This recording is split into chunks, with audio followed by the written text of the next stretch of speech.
And President Roosevelt has so far lived up to none of his lofty campaign promises. All we have had from the Franklin Delano Roosevelt and his so-called brain trust is a great deal of high-flown talk and virtually no action. In a nation racked by poverty, misery, and unemployment, it is deeds we want from the White House, not words.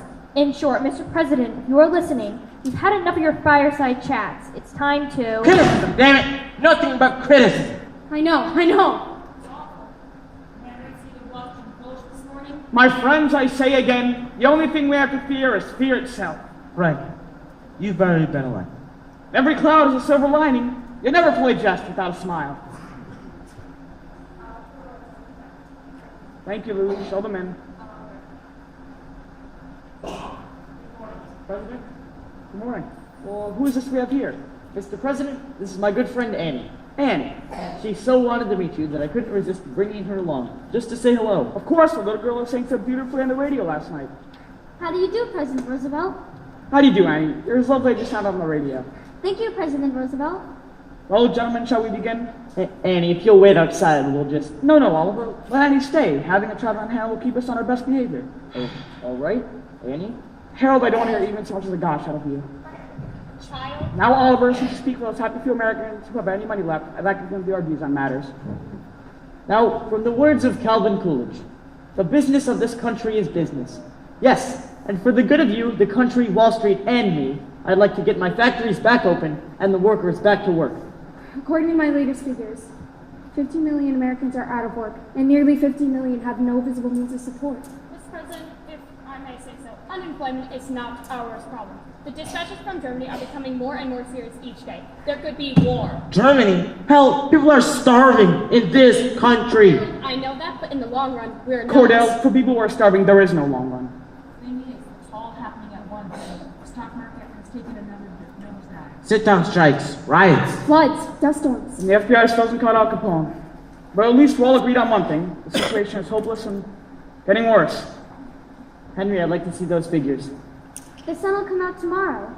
Bet your bottom dollar that tomorrow there'll be sun. Shh, quiet little girl. Harold, what did you say, Annie? No, that's quite all right. It's still a free country. Just thinking about tomorrow clears away the cobwebs and the sorrow till there's none. When I'm stuck with a day that's gray and lonely, I just think of my chin and grin and say, oh, the sun will come out tomorrow, so you gotta hang on till tomorrow. Come what may, tomorrow, I love you tomorrow, you're only a day away. Harold, Vicky, stand up. What? You heard me. Stand up. Up. Now, Harold, sing. Sing? Yes, sing like Annie. I've just decided that if my administration is going to be anything, it's going to be an optimist about the future of this country. Now, sing. What, really, Franklin? Good that I am. Sing. The sun will come out tomorrow. Louder, Harold. Bet your bottom dollar that tomorrow there'll be some Perkins. Just thinking about tomorrow clears away the cobwebs and the sorrow till there's none. Solo. When I'm stuck on a day that's gray and lonely, I just stick out my chin and grin and say, everyone Republicans too. Oliver, sing. The sun will come out tomorrow, so you gotta hang on till tomorrow. Come on,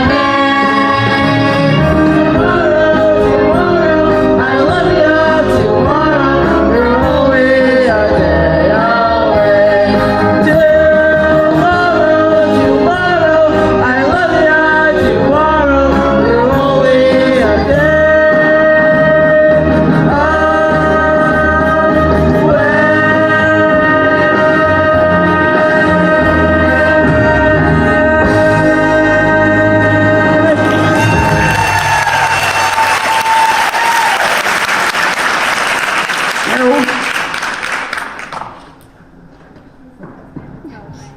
Yes, excuse me, everyone. Well, this isn't for me, it's for you, Oliver. I'm your secretary in New York. Hundreds of couples, Deming Street outside house, all claiming to be Annie's parents. Oh boy! Have begun to screen them. Suggest you return to New York at once. Signed, your secretary, Grace Farrell.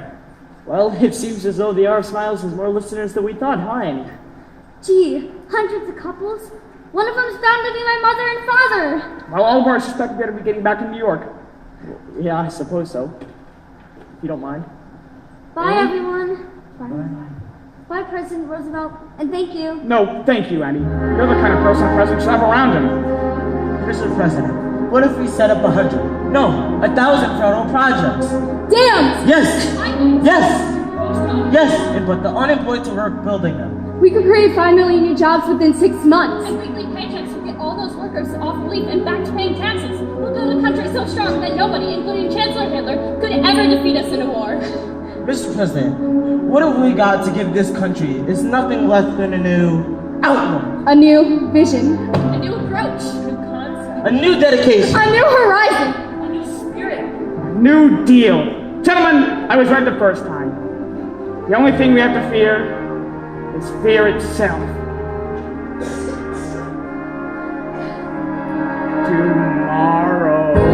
Tomorrow, I love ya. Tomorrow, you're only a day away. Everyone's